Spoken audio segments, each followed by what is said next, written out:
Ian Keatley, very good morning. How are things? Very good now, thanks a million. Keeping well. We're reacting to this squad that's just come out in the last 20-25 minutes or so. Ian, Joey Carbery, the big absence here. Yeah, definitely. I don't think a lot of people saw that coming, and it's a strange one. Obviously, you've got Johnny Sexton, who's probably obviously always going to be in the squad, and then you probably have Ross Byrne, and I think that's probably the reason they kind of went with Ross Byrne ahead of Joey. He's in really good form at the moment, and you know what people always say, why do our teams never picked on form? And he's kind of gone that way this time. So he's kind of picked Ross, who's done really well in the last couple of games. Obviously, in the autumn internationals, came on and got that winning kick, and he's kind of kicked on from there. He had a good period over Christmas, and do you know what? Sometimes it's nice to reward people who are in good form. I mean, before the squad was picked, Ian, what did your Irish fly half depth chart look like? Who would you have had in order? I was kind of thinking, like, obviously, because Ross Byrne was playing well, but I was kind of thinking he's probably going to stick with his reliables. Obviously, Johnny was going to be in. I probably thought he was going to go with Joey Carbery and Jack Crowley. And even the way they've got Jack Crowley at the moment, they've got him playing 10 and 12. So just with kind of thinking of the squad, if you have like a 10 who can also play multiple positions on the bench, it kind of frees up it. So Ross is mainly an out-and-out 10. So that's why I thought they might have went with Joey, because obviously Sexton's going to start, so then I think they're going to go with Joey, who could play 10 and 15, and then you've got Jack, who could play 10 and 12. So that's the way probably coaches will be thinking. Do they have the cover on the bench for multiple positions? But as I said there already, I can quite understand why Ross is being picked. He's probably the form 10, and you could see him even starting. Maybe not the first test, Wales away, but you could see him playing the two tests that are away from home against Italy and Scotland, because that's what they need to do as well. Like, they need to start developing other 10s who you could easily see Johnny retiring after the World Cup. Or if Johnny gets an injury, they need someone who's able to step up, and the only way they're going to be able to step up if they get realistic game time or starting a Six Nations match. And I think that's what I think he needs to do that. He needs to do that in this Six Nations. Yeah, it's such a blow for Joey Carbery when you're looking to a World Cup. You know, he's going to be thinking that in his mind. But I suppose it's a shocking that he's sort of always been there. But with the form he's been in of late, Ian, are you surprised that way? Listen, his form hasn't been terrible. And we have to remember, like, as a 10, it also depends on how your whole team is going. And Munster have been...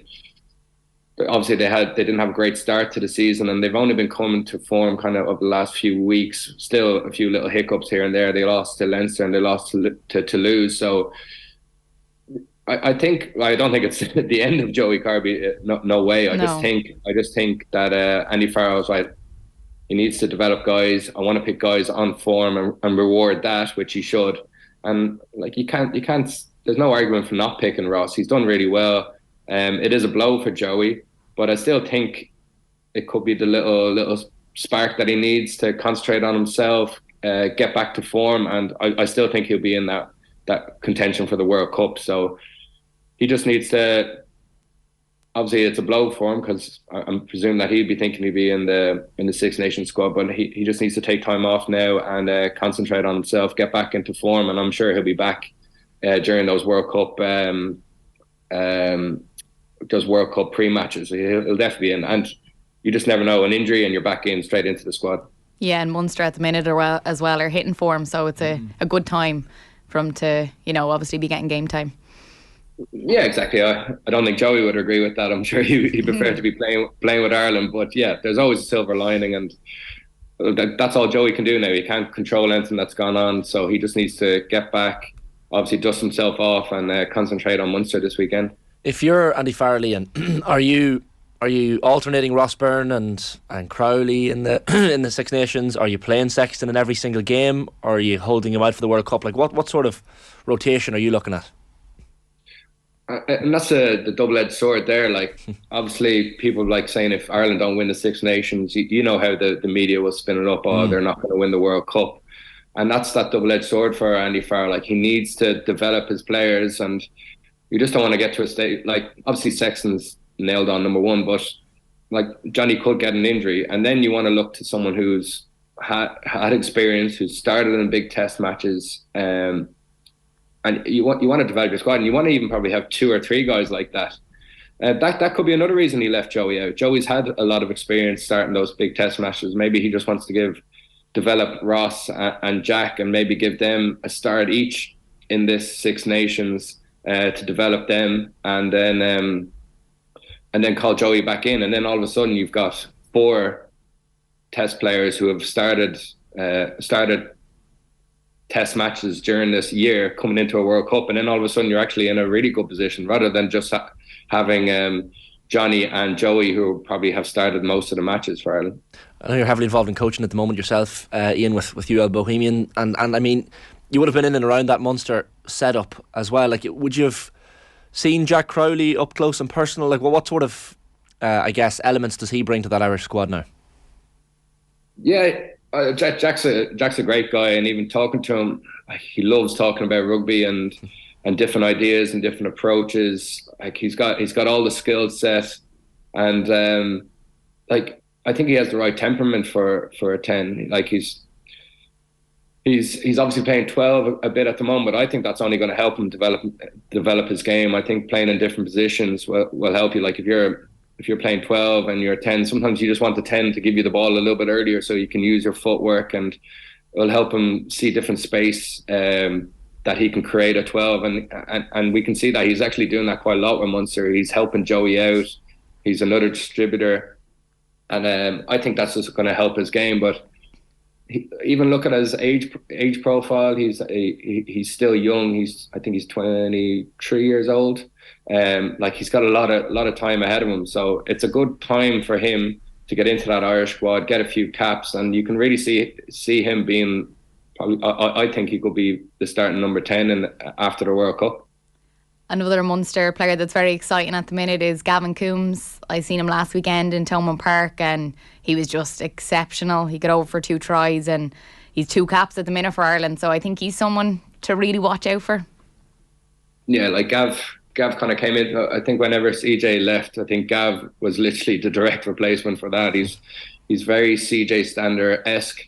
He's such a strong ball carrier. He has this ability to able to take contact, be stopped dead, and then that ability to just drive his legs and get over the gain line. And every team watches him when he's around 1 metre or 2 metres out from the line, but they still can't stop him. And what's happening now is lads now know that he's going to pick and go. He's going to get stopped, and then 2 or 3 guys just latch onto him. And with that strength and power, he just seems to be unstoppable 2 metres from the line. So it's great to see him developing. Like, I was with him. I was coaching young Munsters when he kind of first came onto the scene, and he obviously had the skill set, but he was still very young and mature. But he's young and immature, and now he's kind of developed, and he's real mature, and he's a real leader in that Munster squad now, which is what they need after CJ left a few years ago. I guess it's probably Max Deegan that's missed out with Gavin Coombs coming in, and Joe McCarthy probably ahead of Kieran Treadwell. Like, any arguments with either of those selections, Ian?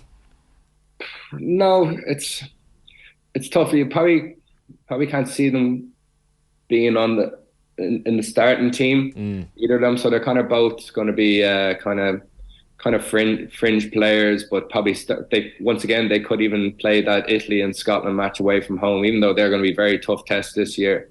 But once again, it's all about and he's all about developing a squad for the World Cup, having 3 or 4 realistic choices in every position. Now, obviously, he needs to. He still be competitive. He still wants to win the Six Nations, but he's got one eye on the World Cup, developing them. And also, again, he's going on form. You can see Joe McCarthy is on form for Leinster, and Kieran Treadwell with Ulster, and the whole Ulster team they're just going through a little rough patch at the moment. Obviously, they're short in confidence over that Christmas period, but I'm sure they'll bounce back. But it's kind of, once again, Andy Farrell picking guys on form. Just speaking of that, I suppose when I was looking at the squad there, I was a little bit surprised to see Jacob Stockdale. I don't think he's really been on form as of late, and even in the autumn internationals, he didn't get a lot of game time. Yeah, very true. Yeah, and even like Bundy Aki's in there as well, who hasn't been playing the last couple of weeks for Connacht. So we could say that he's going on form, but then again, he still has his old reliables, and maybe he wants to get Bundy back playing again. He wants to get, and he's always gone to Bundy and Ringrose or Henshaw are kind of his go-to guys in the centre. They're good ball players, they're good distributors, and they're very disruptive players going forward and in defence. So I used to know whenever I was in the Irish setup, like Andy Farrell loved those guys, and you can see why. With Jacob, he hasn't been in form, but listen, I think we remember what Jacob can do when he's back fit and playing, and he could just be lacking confidence. And then this could be a way of Andy going, right, I still believe in you. Get back into the Irish setup, because I still think that you could be in contention for the World Cup. Get your confidence up by being in this setup, and then go back playing for Ulster and show us what you can do. Just very sorry to cut across you, Ian. The only uncapped player in the squad, Jimmy Osborne, that stood out for me as well. It's a huge opportunity for him. And again, we're talking about form. He is banging form for Leinster as well. So huge moment for him this morning.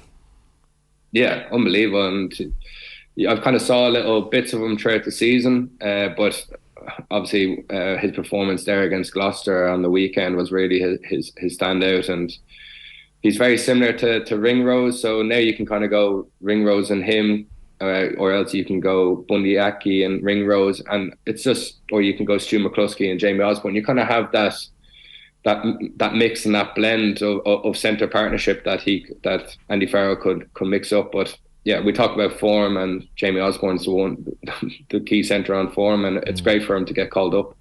Ian, brilliant stuff. Thanks a million for your time this morning. Much appreciated. Cheers, guys. Thanks a million. Thanks, Ian. Ian Keatley there, former Munster Connacht Ireland player as well.